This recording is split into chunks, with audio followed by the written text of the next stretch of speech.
जैसा कि यहाँ पे आपको दिख रहा होगा, संजय गांधी गवर्नमेंट पॉलिटेक्निक जगदीशपुर अमेठी के ये स्टूडेंट हैं फर्स्ट ईयर के। अगर आप भी फर्स्ट ईयर में हैं पॉलिटेक्निक के और यूपी स्कॉलरशिप का फॉर्म फिलअप करना चाहते हैं, चाहे आप खुद से फिलअप कर रहे होंगे, चाहे आप साइबर कैफे से करा रहे होंगे, तो आपके पास ये जानकारी होनी चाहिए कि किस सेक्शन में क्या क्या चीजें फिलअप होती हैं। बहुत बार ऐसा देखा गया है, ऐसा होता है कि साइबर कैफे वाले गलत तरीके से फॉर्म को फिलअप कर देते हैं और बच्चों के पास जानकारी होती नहीं है, वो ऐसे ही सबमिट कर देते हैं। फिर बाद में आगे चल के उनका फॉर्म रिजेक्ट हो जाता है और उनका एक भी स्कॉलरशिप का पैसा नहीं आ पाता है। तो विशेष करके आप सभी स्टूडेंट से रिक्वेस्ट है कि देखिए, पढ़ाई की चीजें अलग हो गई, अपडेट जो आती है उसकी चीजें अलग हो गई, चलिए उसके बारे में आपके पास जानकारी है नहीं है, कहीं और से मिल जाती है, लेकिन ये जानकारी आपके पास होनी चाहिए, क्योंकि अगर यहाँ पे गड़बड़ी करते हैं और आपका स्कॉलरशिप का लाभ नहीं मिल पाता है, आपको आपका पैसा वगैरह नहीं आता है, फिर आप दुविधा में पड़ जाएंगे। जैसे सेकेंड ईयर में जाएंगे, आगे की ओर जाएंगे, तो आपको फीस जमा करने में समस्या होगी। और अगर स्कॉलरशिप आ जाता है तो जाहिर सी बात है कि जितना आप फीस जमा करते हैं टोटल आपको स्कॉलरशिप का पैसा मिल जाता है, तब आपके सामने कोई समस्या नहीं आएगी। तो मैं पूरे ऑप्शन में आपको बताने वाला हूँ कि कौन से सेक्शन में क्या क्या चीजें रहती है, कैसे इस बार आपके स्कॉलरशिप का फॉर्म फिलअप होने वाला है। अगर आप साइबर कैफे से ही करा रहे हैं तो वो जब आपको प्रिंट आउट निकाल करके देगा तो उसमें आपको देख लेना है कि किस सेक्शन में उसने क्या क्या चीजें भरी हैं, सही तरीके से फॉर्म को भरा है या फिर नहीं भरा है, सारी चीजों को आपको देख लेना है। सबसे पहले तो सभी स्टूडेंट से रिक्वेस्ट करूंगा कि यूपी पॉलिटेक्निक के अपडेट्स के लिए अर्थात बी2पी के अपडेट्स के लिए आप सभी स्टूडेंट चैनल को सब्सक्राइब कीजिए, बेल आइकन को प्रेस करके ऑल पे क्लिक कर लीजिए और टेलीग्राम चैनल को ज्वाइन कर लीजिए।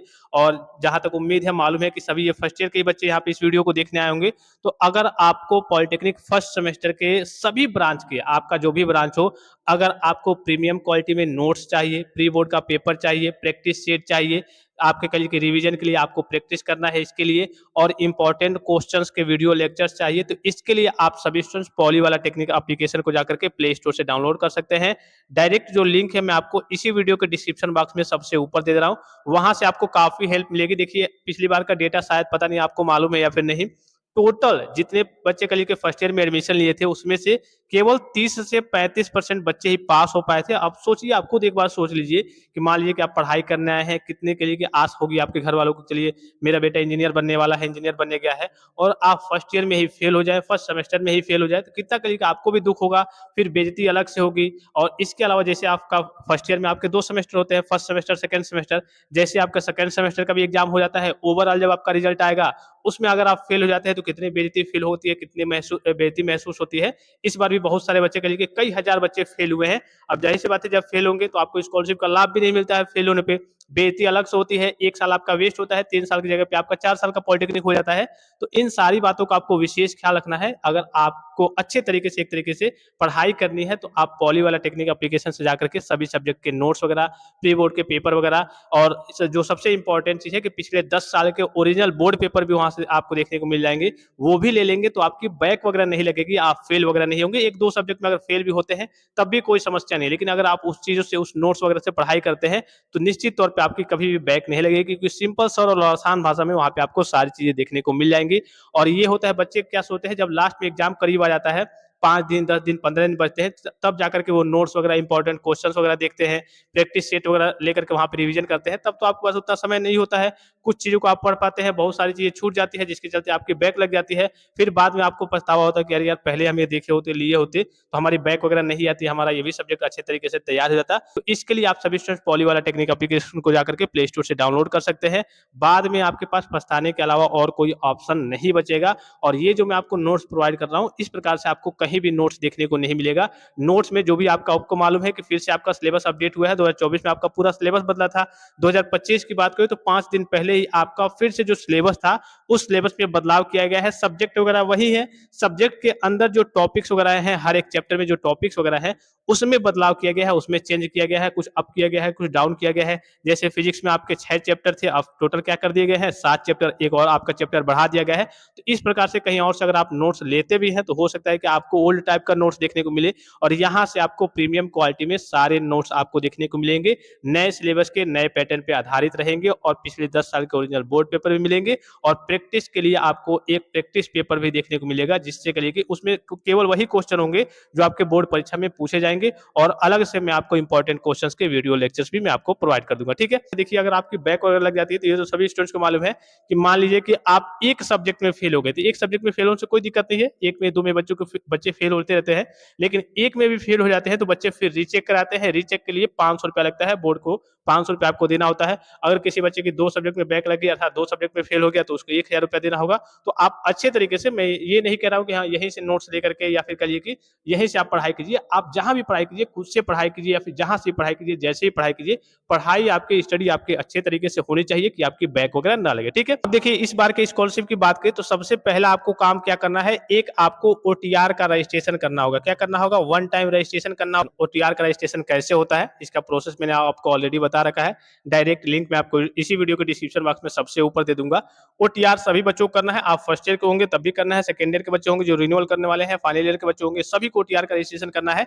इसमें क्या होगा कि जो बेसिक से डिटेल्स वगैरह है, जैसे कि मान लीजिए कि आपका नाम, पिताजी का नाम, एड्रेस वगैरह, वो ऑटोमेटिकली फेच कर लिया जाएगा जब आप फॉर्म फिलअप करने जाएंगे। जब आप फॉर्म को फिलअप करने जाएंगे तो आपके पास ओटीआर का रजिस्ट्रेशन नंबर होना चाहिए। बिना ओटीआर के रजिस्ट्रेशन के आपका फॉर्म लॉगिन ही नहीं हो पाएगा, ठीक है। तो सबसे पहला काम तो आपको ओटीआर का रजिस्ट्रेशन करना है।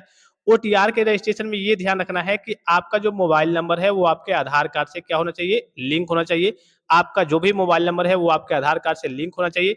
एक और बात का यहाँ पे आपको विशेष ख्याल रखना है, मान लीजिए कि आप 2-3 भाई बहन हैं, एक ही मोबाइल नंबर से आप तीनों का आधार कार्ड लिंक है तो आपको अलग अलग करा लेना है। अगर वो भी फॉर्म फिलअप करने वाले हैं स्कॉलरशिप का, तो अगर वो भी पढ़ाई कर रहे हैं तो ठीक है, अगर नहीं कर रहे हैं, केवल आप ही अकेले हैं फिलअप करने वाले, तब तो कोई समस्या नहीं आने वाली है। लेकिन अगर वो भी फॉर्म फिलअप कर रहे हैं, किसी क्लास में है, किसी कोर्स में है और आप भी फिलअप कर रहे हैं, तो एक मोबाइल नंबर से एक ही बच्चे का ओटीआर का रजिस्ट्रेशन हो पाएगा। तो अगर आप 2-3-4 भाई बहन हैं और सभी का कहिए कि एक ही मोबाइल नंबर से आधार कार्ड वगैरह लिंक है, तो इस केस में आपको मोबाइल नंबर सेपरेट अलग अलग कराना होगा सभी का। ये चीज आप समझ गए। ओटीआर का रजिस्ट्रेशन का जो लिंक है इसी वीडियो के डिस्क्रिप्शन बॉक्स में सबसे ऊपर दे रहा हूँ। उसके बाद से जाकर के आपको लॉग इन करके आपको अपना फ्रेश फॉर्म फिलअप करना होता है। अब फ्रेश फॉर्म फिलअप करेंगे, अगर आपको समझ में नहीं आता है, बहुत सारे बच्चे क्या करते हैं, अधिकतर बच्चे साइबर कैफे से ही कराते हैं, तो साइबर कैफे से भी जब भी आप फॉर्म फिलअप कराएंगे तो वो आपको एक प्रिंट आउट निकाल करके देगा कि एक बार देख लीजिए कि आपके जितने डिटेल्स वगैरह भरे गए हैं सही है या फिर नहीं। अगर सही नहीं है तो आप बताइए, उसमें हम करेक्शन कर दे रहे हैं। तो आपको देखना क्या क्या है ये थोड़ा सा समझ लीजिए, ठीक है। सबसे पहले जैसे ही वो फाइनल प्रिंट आपको निकाल करके देगा, यहाँ पे आपको साइड में अपना फोटो देखने को मिल जाएगा, ऊपर आपको जनपद यानी कि जिले का नाम देखने को मिल जाएगा, जो भी आपका जिला होगा। उसके बाद से आपको अपने इंस्टीट्यूट अर्थात कॉलेज का नाम देखने को मिल जाएगा। फिर आपको रजिस्ट्रेशन नंबर देखने को मिल जाएगा और एक ओटीआर का जो रजिस्ट्रेशन नंबर मैंने आपको बताया, ओटीआर रजिस्ट्रेशन नंबर भी देखने को मिल जाएगा, वो नया इस बार से लागू हुआ है। फिर उसके बाद से आपका नाम और कोई परिवर्तित नाम हो तो वो देखने को मिल जाएगा। उसके बाद से पिताजी का नाम, माताजी का नाम। ये कभी कभी माताजी का नाम जो है वो फाइनल प्रिंट में आपका जब प्रिंट होता है, प्रिंट में आपने ऑनलाइन फॉर्म में फिलअप किया है लेकिन फाइनल प्रिंट में नहीं आ पाता है, ये कहिए कि आपका वहां पे नहीं दिखाता है, तो इसको लेकर के आपको घबराना नहीं है। धर्म में आपका जो भी हिंदू मुस्लिम होगा वो होगा, वर्ग जाति समूह में आपका ओबीसी एससी एसटी जो भी होगा वो होगा, फिर डेट ऑफ बर्थ होगा, फिर लिंग में मेल फीमेल वो होगा, फिर आपका मोबाइल नंबर होगा और उसके बाद से आपकी ईमेल आईडी होगी। ईमेल आईडी भी कभी कभी आपका प्रिंट में नहीं आता है, ये आपका ऑनलाइन तरीके से फिलअप हुआ है। आप जो भी मोबाइल नंबर ईमेल आईडी वगैरह वहाँ पे जो आपका जेन्युइन सा होगा, लॉग एक्टिवेट होगा, वही वहाँ पे देंगे। और ईमेल आईडी कभी कभी प्रिंट में नहीं आता है, कभी कभी आ भी जाता है, कभी कभी नहीं भी आता है। उसके बाद से क्या होगा, उसके बाद से आपका हाई स्कूल का बोर्ड कौन सा है वो रहेगा। और सबसे इंपॉर्टेंट चीज यहाँ पे एक चीज देखेंगे, ध्यान देंगे, हाई स्कूल आपने कब पास किया था। देखिए पिछली बार की बात करें, 2-3 बच्चे थे जिन्होंने हाई स्कूल कब पास किया था, वो वर्ष गलत तरीके से फिलअप कर दिया था, जिसके चलते उनका सेकेंड ईयर में भी स्कॉलरशिप का फॉर्म फिलअप नहीं हो पाया, क्योंकि उनका तो रजिस्ट्रेशन हो गया था, फॉर्म भी फिलअप हो गया था। ये डेटा कलिए कि गलत हो गया था, वर्ष कलिए कि हाई स्कूल कब उन्होंने पास किया था वो गलत हो गया था, उसमें सुधार का भी ऑप्शन नहीं मिला, सेकेंड ईयर में भी उनको मौका नहीं मिला है, क्योंकि ये आपका करेक्शन नहीं हो पा रहा है। और ये आपका करेक्शन नहीं होगा तो जैसे ही आपका स्कॉलरशिप का स्टेटस जारी होगा, उसमें दिखाएगा कि हाँ आपका जो डेटा है वो गलत है, इसी के चलते आपका जो फॉर्म है वो रिजेक्ट हो गया है। तो इस बात का आपको विशेष ख्याल रखना है कि हाई स्कूल आपने कब पास किया था उसको आपको सही तरीके से फिलअप करना है, और हाई स्कूल का आपका कहीं विद्यालय कौन सा था उसको यहाँ पे फिलअप कर देना है। यहाँ पे कभी कभी प्रिंट में शो नहीं हो पाता है वो, ठीक है, शो नहीं होता है। फिर हाई स्कूल का यहाँ पे कहिए कि आपका अनुक्रमांक यानी कि रोल नंबर रहेगा। फिर शैक्षिक विवरण में आएंगे तो यहाँ पे देखिए शैक्षिक विवरण से आपको ध्यान रखना है थोड़ा सा।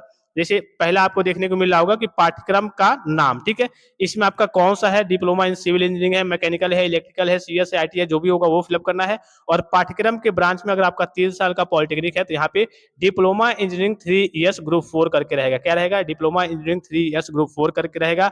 पाठ्यक्रम का प्रकार आपका रेगुलर अर्थात नियमित है। कक्षा की वर्ष एवं अवधि, इसका मतलब क्या होता है, चौथा पॉइंट दिख रहा होगा, कक्षा की वर्ष एवं अवधि, इसका मतलब ये होता है कि अभी आप फर्स्ट ईयर में है, एक मतलब फर्स्ट ईयर में है और 3 साल का आपका कोर्स है। जैसे आप सेकेंड ईयर में जाएंगे तो यहाँ पे 2 और 3 रहेगा, जैसे आप फाइनल ईयर में जाएंगे तो यहाँ पे 3 और 3 देखने को मिलेगा। तो अभी आप किस में है, अभी आप फर्स्ट ईयर में है, तो 1 रहेगा, और 3 साल का कोर्स है तो 3 रहेगा, 1 और 3 रहेगा। जैसे कोई लेटरल एंट्री का बच्चा है तो उसका डायरेक्ट यहाँ पे 2 और 3 करके रहता है।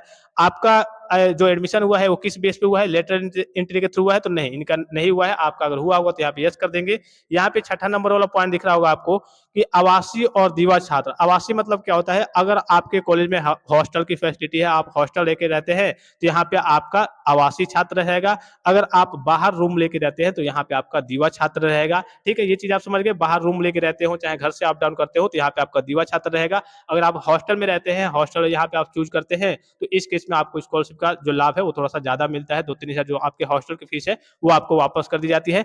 कब आपका एडमिशन हुआ था, एडमिशन की डेट क्या है, और जैसे ही यहाँ पे पाठ्यक्रम के वर्तमान सत्र में प्रवेश की तिथि, जैसे ही आप आगे की ओर बढ़ते जाएंगे तो फर्स्ट ईयर में तो दोनों आपका एडमिशन का डेट ये आपको कॉलेज से मालूम चल जाएगा कि हाँ किस डेट में आपका एडमिशन हुआ है, कॉलेज से आप पूछ लेंगे, वही डेट फिलअप करेंगे। और जैसे ही आप सेकेंड ईयर में जाएंगे, फाइनल ईयर में जाएंगे, तो ये वाला तो आपका सेम रहेगा। पाठ्यक्रम के प्रथम वर्ष में प्रवेश की तिथि ये आपका हर साल सेम रहेगा, तीनों साल। तो ये तो 7वां नंबर वाला ऑप्शन आपका सेम रहेगा हर साल की बात करें। लेकिन 8वां वाला ऑप्शन है, जैसे आप सेकेंड ईयर में जाएंगे, फाइनल ईयर में जाएंगे, तो ये आपका बढ़ते रहेगा। ठीक है, इसमें अभी करेक्शन करना है। देखिए 9th नंबर पे बोर्ड एफिलिएटिंग एजेंसी में पंजीयन क्रमांक। आपका जो बोर्ड का रजिस्ट्रेशन, जैसे आप UP board, CBSE board, ICSE board से जब पढ़ाई किए होंगे तो एक बोर्ड के द्वारा रजिस्ट्रेशन होता है। इसी प्रकार से आप पॉलिटेक्निक कर रहे हैं, बीटीयूपी बोर्ड के अंतर्गत पढ़ाई कर रहे हैं, तो बोर्ड के द्वारा एक रजिस्ट्रेशन होता है जिसे इनरोलमेंट नंबर कहा जाता है। तो ये आपको कॉलेज से देखने को मिलेगा, कॉलेज से आप पता कर लेंगे। ठीक है, बोर्ड कौन सा है, तो UP board of technical education Uttar Pradesh. ठीक है, यूपी बोर्ड अर्थात बीटीयूपी जिसे कहते हैं, board of technical education Uttar Pradesh कहते हैं। ठीक है, क्या व्यावसायिक पाठ्यक्रम में प्रवेश कक्षा 12 के अंकों के मेरिट के आधार पर हुआ है, नहीं। आप 3 साल का पॉलिटेक्निक कर रहे हैं तो आपका किसके बेस पे होता है, 10 के बेस पे होता है। यहाँ देखिए पाठ्यक्रम की पात्रता हाई स्कूल 10th के बेस पे होता है। जो लेटरल एंट्री के थ्रू बच्चे आते हैं उनका 12th के बेस पे होता है। 13वां पॉइंट दिख रहा होगा, क्या वर्तमान पाठ्यक्रम में प्रवेश आपका यूपीएससी या फिर एके 2 या फिर जीकप या फिर नीट के थ्रू हुआ है, तो यस आपका जीकप के थ्रू हुआ है, यस कर देंगे। प्रवेश परीक्षा का प्रकार आपका जीकप रहेगा, जीकप का आपने एंट्रेंस एग्जाम दिया था। फिर काउंसलिंग नंबर यहाँ पे आपको देखने को मिलेगा कि काउंसलिंग नंबर आपका क्या है, तो जो भी आपका काउंसलिंग नंबर होगा, काउंसलिंग नंबर मतलब जो भी आपके जीकप का रजिस्ट्रेशन नंबर है वही आपका काउंसलिंग नंबर होता है। प्रवेश परीक्षा का वर्ष का कौन सा वर्ष है, आपका 2025 रहेगा। प्रवेश परीक्षा में प्राप्त रैंक कितना आपने रैंक प्राप्त किया था वो रहेगा। जैसे कि इनका कितना है, इनका है 6377 है, आपका जो भी होगा वो फिलअप करेंगे। और कितना आपने नंबर प्राप्त किया था, आपका वो नंबर रहेगा आपके कट ऑफ में। ये चीज आप समझ गए। फिर उसके बाद से 19 नंबर पे आपके हाई स्कूल का विवरण रहेगा, जो कि यहाँ पे आपका शो नहीं होगा, ये आपके फॉर्म में फिलअप होगा लेकिन यहाँ पे शो नहीं होगा, आपके प्रिंट में शो नहीं होता है। फिर निजी विवरण में, उपजाति में निजी विवरण में क्या रहता है, जैसे आप गरेड़िया है, जाति होती है, उसको फिलअप करना होता है। देखिए उसके बाद से ऑप्शन देखने को मिलता है आपको आवासीय स्थायी पता और पत्र व्यवहार का पता। इसमें आप दोनों सेम फिलअप कर देंगे। अगर आप हॉस्टल में रहते हैं तो पत्र व्यवहार के पते में यहाँ पे आप हॉस्टल लिख देंगे, जैसे Sanjay Gandhi government polytechnic hostel, आपका जो भी हॉस्टल होगा उस हॉस्टल का एड्रेस और पिन कोड वगैरह लिख देंगे। अगर दोनों आप सेम भी लिख देते हैं तभी कोई समस्या नहीं है, लेकिन अगर आप हॉस्टल में रहते हैं तो यहाँ पे हॉस्टल का एड्रेस आप लिख देंगे पत्र व्यवहार के पते में, और आवासीय जो आपके घर का अस्थायी पता है वो ऊपर वाले में रहेगा। फिर राशन कार्ड वगैरह आपका होगा, परिवार आईडी संख्या, तो उसको यहाँ पे फिलअप कर देंगे। विकलांग होंगे तो विकलांगता का प्रकार यहाँ पे फिलअप कर देंगे, थोड़ा सा स्कॉलरशिप का लाभ आपको ज्यादा मिलेगा।